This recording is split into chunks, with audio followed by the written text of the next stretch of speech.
Good morning, everybody. Welcome to the Daily Huddle on Wednesdays. I don't know if you all are like me, but in my house, several people woke up with a sugar hangover from Halloween last night. There were pounds and pounds of candy on my kitchen counter this morning. And so, Tara, I wanted to know, do you know what November 1st is called? It has a name. I do not. October. That's so stupid. October is over, and I am grateful. Over. Pretty good. Over.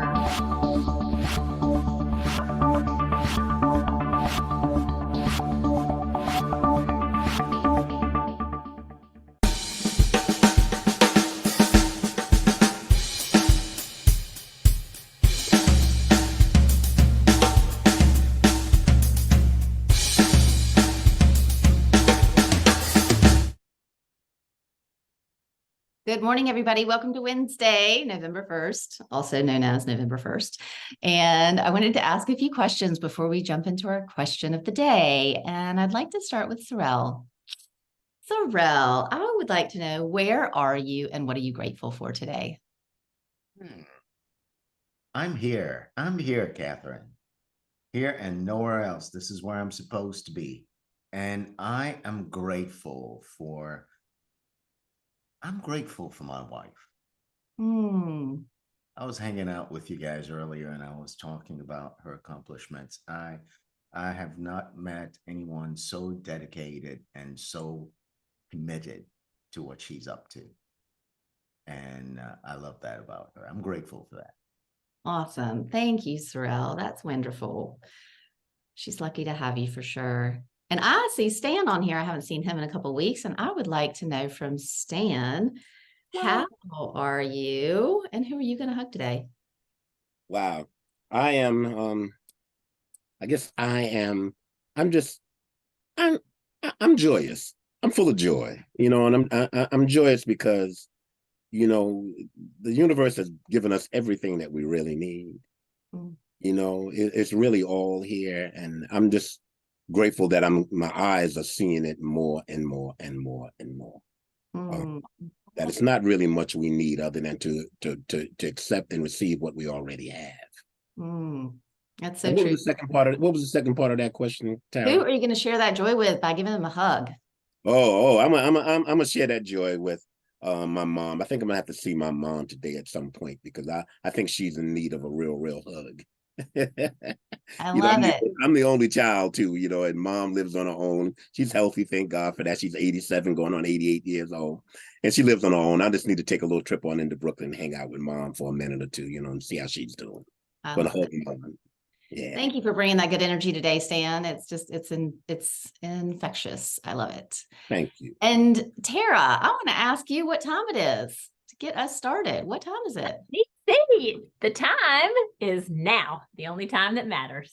That's right.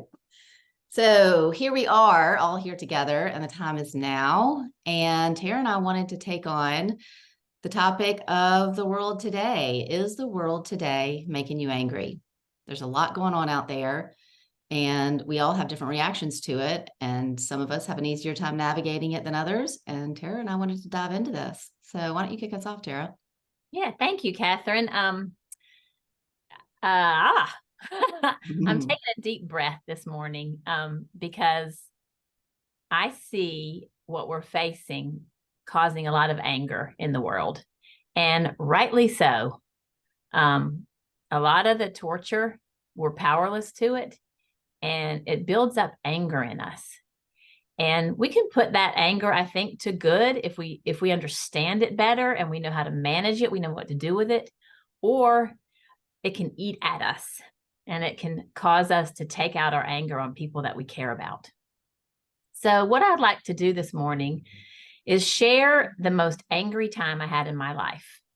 And I want to share what I learned about it and then see if it's helpful in how we navigate what rightly so makes us angry today. I've told this story a few times to close friends, and I've written about it, and I can dust over it and just tell it quickly, but that would not be doing justice to the Daily Huddle family. So I'm going to give my heart to you this morning and share something that, as I mentioned, caused me to have more anger than I've ever had in my life, and what I learned about it. And this takes us back to the year 2005. It was shortly after my daughter had gotten a virus, which caused her to have uncontrolled seizures. What I've probably not shared is the virus started like every other child's virus, just a little fever, a little scratchy throat. Took her to the pediatrician, and the pediatrician said, it's a little virus. And we took her home and we waited a few days, and then a rash appeared. And so I was out of town on business, and Caroline's dad, my husband, took her back to the pediatrician, and he wasn't there. Her nurse practitioner saw the rash, and she picked up the phone and she called the doctor. I'm going to call him Dr. Fripp. And she said, I think you need to come in and take a look at this rash. It looks odd. And he declined. He said, no, I'm not going to come in and look at the rash because that's typical of a virus. It's nothing to worry about. The very next day, Caroline woke up with her first seizure. And as I started to study, as we went down this journey of understanding what had happened to Caroline's brain, which was encephalitis, I uncovered some information that caused me to believe that had Caroline been given steroids on that day, that it would have prevented the encephalitis, the inflammation, and that she would be a healthy little 12-year-old girl, which she was not. So as you might imagine, all my anger was directed at Dr. Fripp. I rarely use the word hate, but it felt very close to that. He called, he wanted to have conversations, his office called, I absolutely would not speak to him. And for over 4 months, let's see, this happened in January. No, it was close to 9 months. And so for almost 9 months, I was an angry woman. I was angry about what happened to my daughter, but I was blaming Dr. Fripp. I had somebody to blame. And I carried around this anger, which was destroying the person that I had built myself to be. And I didn't really know what it was doing to me until one afternoon when I came home from work. I finally decided to talk to Dr. Fripp because I needed his help. We weren't getting answers. Emery was just drugging Caroline, and I wanted new ideas, new therapies, and I needed support. I didn't know where to turn. So I finally agreed to talk to Dr. Fripp. And through this conversation on the phone with Dr. Fripp, there was no doubt in my mind. There was no denying that this was not his fault. He told me that even if he had come that day, that it would not have been his practice to administer steroids. He said that's an aggressive option. Maybe some doctor would have, but he wouldn't, which sounds like he was defending himself. But the other part of this conversation is that he did express regret for not coming that day. He apologized so sincerely, so passionately. And the reason why he regretted it was because of all the pain that it had caused to my husband and to me specifically. And then he promised to help us. He said, I will call you in the morning if you will let me. I'm going to reach out to people that I know. And now my job is to help Caroline find answers. And I'm going to find the best people in this country as it relates to uncontrolled epilepsy. When we hung up the phone, something was missing. And here's where anger really, really can have, I think, just a grip on the neck. I didn't know what to do with my emotions. I had a target for them, and it was all at that doctor. And then all of a sudden, and I have to tell you, and this is where I think we can learn to let go of anger, I didn't know where to put my anger. And it forced me to crumble into tears. It forced me to realize there was no one to blame. It forced me to face my own emotions. And what I was doing is I was relinquishing the power of my spirit to Dr. Fripp. And I was letting all that anger take the place of my dealing with what I really was facing. The trauma, the grief, the worry. It had been twisted into anger, and I had a target. And so I share this story in hopes that we can stop and assess what we're angry about and what's the root cause of it. Because this was just the beginning of quite a long journey for me of learning that anger doesn't serve us. But I know this, anger is energy. And we can survive on energy. And I was living off the energy of anger, but it wasn't helping me to be a good mother, a good friend, a good wife. It was just keeping me running hard.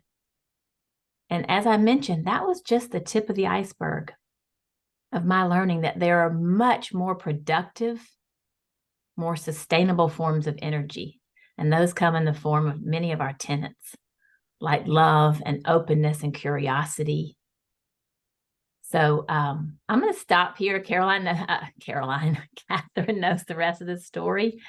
But I first want to explore what kind of energy we're holding on to today and how we might be able to release it and then uncover a better version of ourselves.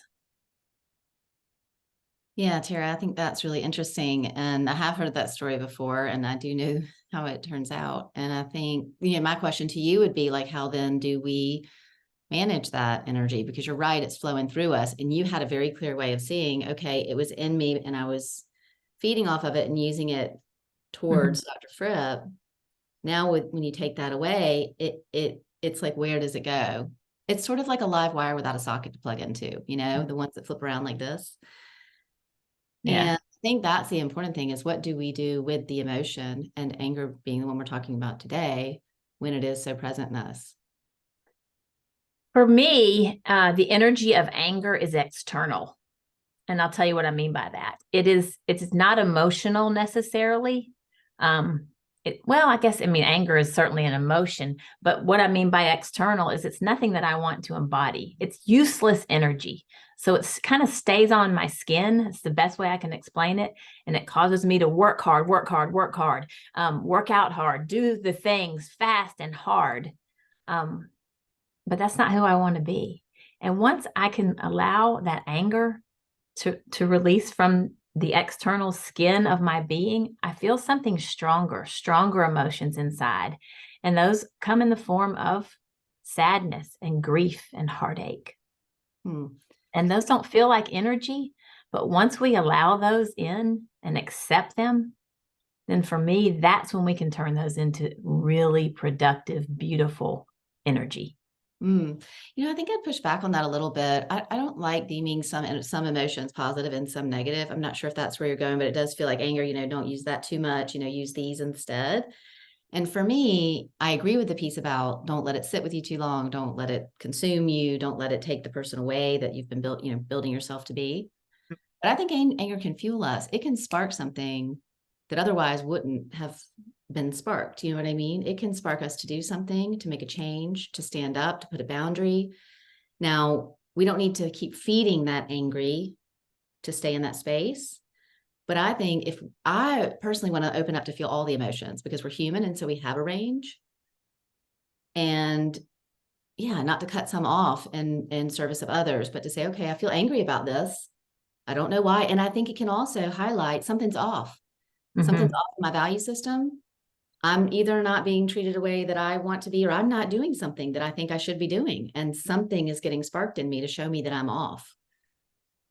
Yeah, thank you for putting clarity to that, because I struggle with this because it's emotional. And I actually completely agree with you. We cannot deny our anger, but we can't hold on to it forever either. So we have to find a way to use it for good and release it. And I think that's what I'm talking about. In this particular story, which is not the same as what we're facing in this world today, which is what I definitely want to get to.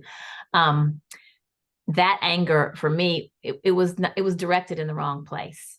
And it's not like all of a sudden I wasn't angry about what happened to Caroline. Shit, I'm still angry. But I've learned to accept the pain of it and use it for good. So I'm with you. But let's talk about the anger that we're carrying around with us today, which is righteous anger. It is absolutely righteous anger. Well, I want to be clear about what we're talking about, because I think we were talking about the situation in Israel and Gaza. Yes. Okay. Yeah. So that's where this question came from, is like, we have a big world event. We have this thing going on where humans are being massacred, killed, tortured. And, there's a lot of politics on both sides of it. And there's so much going on around it. It's a very sensitive subject. And so I think that you're talking about something happening out there and it makes us angry. Like, from my perspective, the humanity or the inhumanity of it makes me all of the sad, angry, in disbelief, and helpless. And what do I do with that anger? I'm not deeply connected to it. I don't have family there. I'm not Jewish. I'm not Gazan. I'm not Palestinian. I'm not Israeli. You know what I mean? So I don't have a deep connection, but I am deeply connected to the humans, just because we are all human. And so what do I do with that anger? Because you're right, there is no place to put it. I mean, and even if I did put it on someone or some group or something, they're not here. They're not, you know what I mean? I don't have a connection. So what do I do with that? It does feel like out there anger and like a live wire. Right. So I think we're just getting to the nugget of this is, yes, we're angry about that, but how we let it affect us is up to us. And I fear that many of us are walking around projecting that anger onto the lady at Walmart, or our children at home, or our spouse, or not giving our best to our work. We're projecting that anger in the wrong place. So I'm not to say not to feel angry, not only about what's going on in Gaza, but I mean, there's suffering all over this world. And when we stop to think about it, it causes a fury in me. But through all the studying of these emotions, I know that I have to be cautious not to take it out on the people that I care about that are not to blame. And that's why I shared that story in the beginning. Dr. Fripp was not to blame. The people that we're allowing our anger out onto many times are not to blame. And once we stop and realize that, I think then we have to deal with it by doing something more active that's specific to the anger. Yes, I love what you're saying, because I can quickly connect to having a bad situation at work or a bad interaction at work and immediately going into the kid zone and taking care of my kids and being really frustrated and snapping when I'm like, and I stop and go, wow, what he just did really shouldn't make me that upset. Yesterday that happened and I didn't get that upset. Like, and he's looking at me like, wow, that was weird, And so to slow down, and it takes a lot of courage to slow down and stop and say, I'm really sorry. That wasn't about you. I just had a really stressful interaction at work, and that's coming through me right now. Or I'm really sorry, but I just watched the news and I am beyond upset. And so it's coming out in this way. I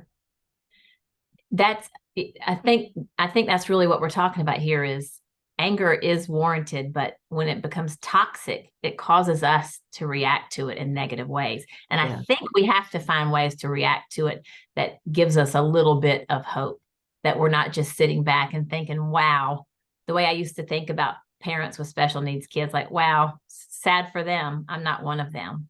We're not one of them, but we are human and we can only imagine. And I think we have to respond to it. Yeah. I think you're so right. And I do think that the first part of this is awareness. My mom always said awareness is half the battle. And I was kind of like, haha, then you have to do all the work. But then when you realize it, you can't do anything without awareness. Slowing down enough to realize, wow, that was weird that I got that angry about what my kid just did. This is about something else. And then having the courage to say that out loud so that the people around this isn't about you, especially kids, because they think everything's about them. If you yell at them, it's definitely about them. And so, but I think it takes a lot of awareness and a lot of courage to speak out. And then you got to do the internal work, to your point. Absolutely. Absolutely. I haven't heard Chase's voice in a while, and I think he wants to chime in here. Hello, my beautiful people. This is a lot. We could talk about this for 2 hours. What I wanted to say was, especially being in New York City, there's so many examples of hate, and in my personal opinion and from my perspective, hate kind of hitchhikes on the edge of hate. So sometimes when people are hating other things or acting in a hateful way, And you had said it before, Kathryn, like you're mad about something else, and then something comes up and you take that and you ride on that, like they connect to each other. I see it on the subway. I see it in the parks. Yesterday, I saw 5 people ripping down signs that had people's names and faces on them that had gone missing, right? So they were Jewish people ripping down the signs, and that started a commotion on the street. And I was like, wow. And I watched it for a second and I thought to myself, thank goodness my foundation comes from love. The people who raised me and the people who are connected to me, I surround myself with love. And I transfer love as much as I possibly can on a daily basis. The rub is that when you see the hate, there's so many things that happen that are different between people. When I saw it, I stopped and I wanted to do something. And then I went, oh, wait a minute. Don't get involved in that. You're not involved in that. What if you get hit? What if you get pushed? And I just sat and I watched it from afar. And I thought, man, you know, for me, just how I see life, the more examples I see of love, the more I want to be in that area to be away from the hate mindset. So think about if 25% of the people in the world started to emit more love, just 25%, how that could be such a ripple effect amongst everyone. Now, people might say, well, what would you do if they killed your family? How would you feel? I don't know. I would be angry. I would want to do something. But as the saying goes, an eye for an eye will make us all blind. So what do? Right? You shoot me, I shoot you, shoot my sister, I shoot your sister, you bomb my house, I bomb your house. Okay, we're not getting anywhere. So I just think we need those examples of love to be planted like little seeds in the ground when someone's starting a garden. And we have to do that one by one, but in a peaceful way. And in New York, I see it. I'm working right now to do that as much as possible in my own way, through music, through art, through speaking to people when they need you. And I just think we all need to do our part. It's a big, big thing. And we can be so true. It's so true what you're saying, because what I kept thinking when you were talking, Tara, is like, if we could take that anger that sparked something and turn it into an action, no matter how small, a smile, to Chase's point, a smile on the street or the subway, or a hug to somebody else. And what would the ripple effect? It doesn't mean to ignore the anger. It's just, what can I do, especially with a situation so far away that I can't do anything about, that will have a large impact? What can I do? It's such a good point, Chase. Thank you for that. Yeah, you know, I'm also listening to our session of putting more love into the world. And I know, I have to say, I know something to be true. Not everybody can do what we're saying. There are people that are so used to and caught up living on anger. They simply cannot put their brain around joy and love and turning away from that. And I don't have the answer to that, but I think if you know someone, or if you are someone that feels like you're living in that kind of energy, you're surviving off of hate or anger, find someone to help you. Yeah, I think that's a really good point. I used to think in all of my superiority that, like, of course, anybody, you know, it's a choice, you know, et cetera, et cetera. And I think you're so right. We don't know where people are coming from. It's led me to be a lot more compassionate and curious, that we don't know where people are. And simply saying that you can do this, like, of course, everyone could potentially do it, but we don't know where people are coming from. So have compassion and ask for help and get help. I think it's true. You know, there's a flip side to this too.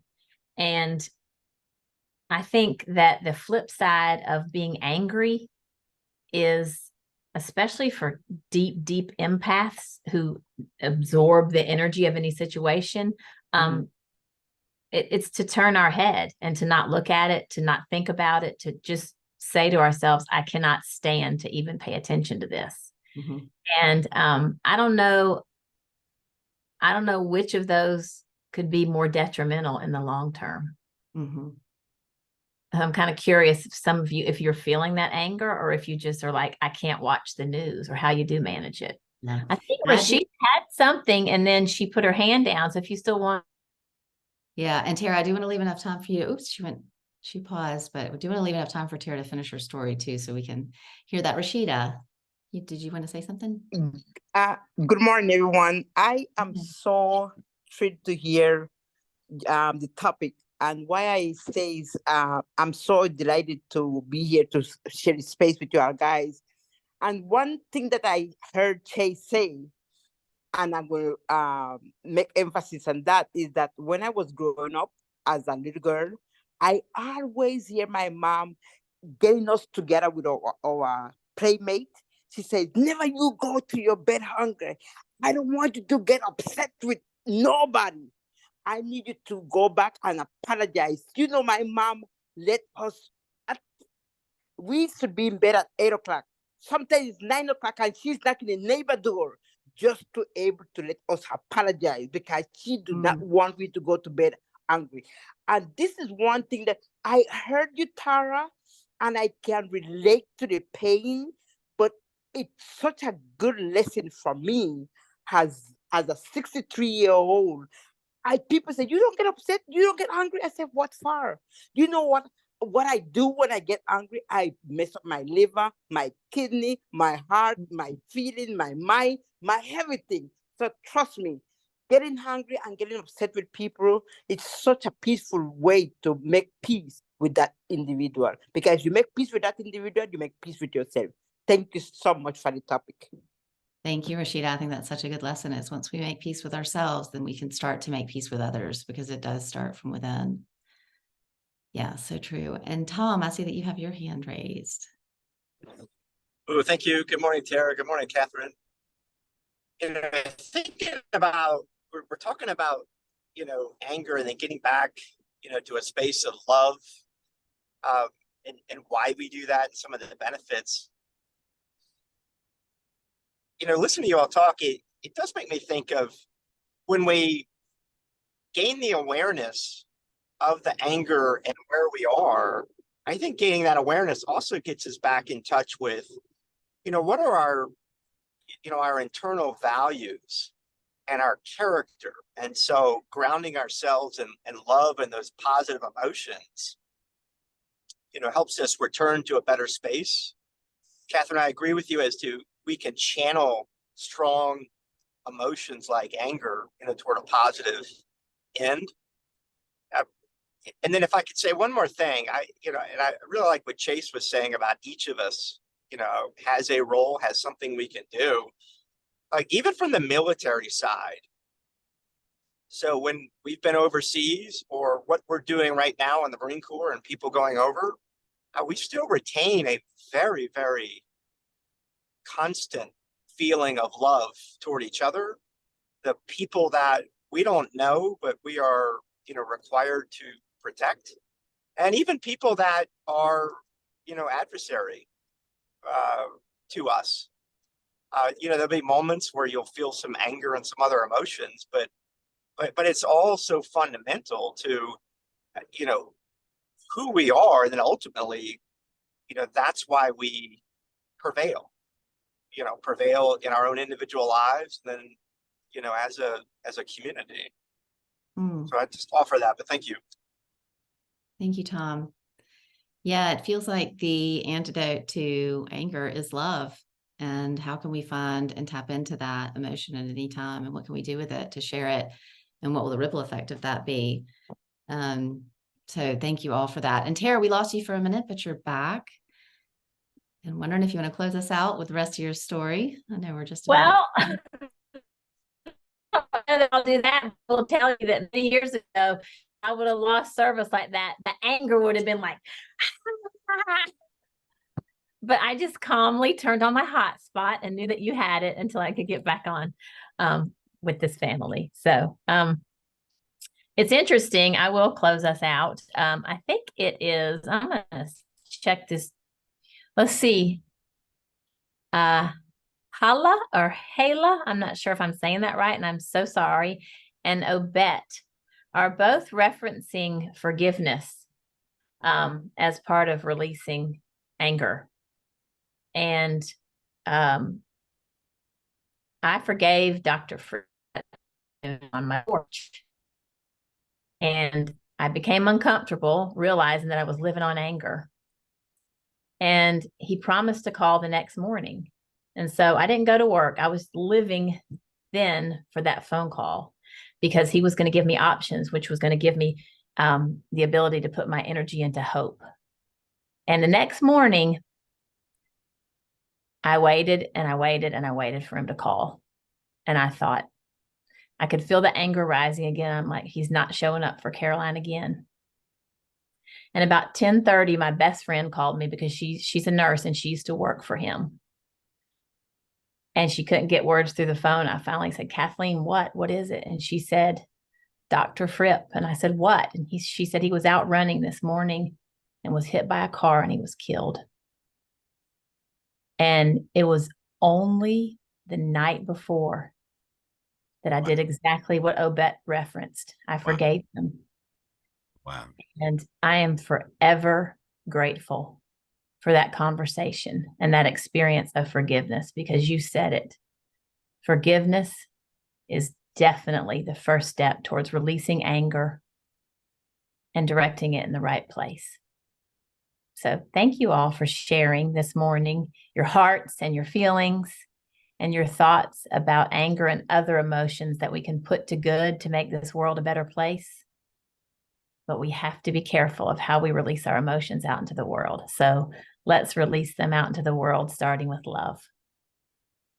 Let's put love out into the world. And if that feels uncomfortable and impossible for you, call a friend, get a counselor, figure out a way, because there's nothing more to treasure on this earth than love. Give of your heart, your time, your resources, your talents.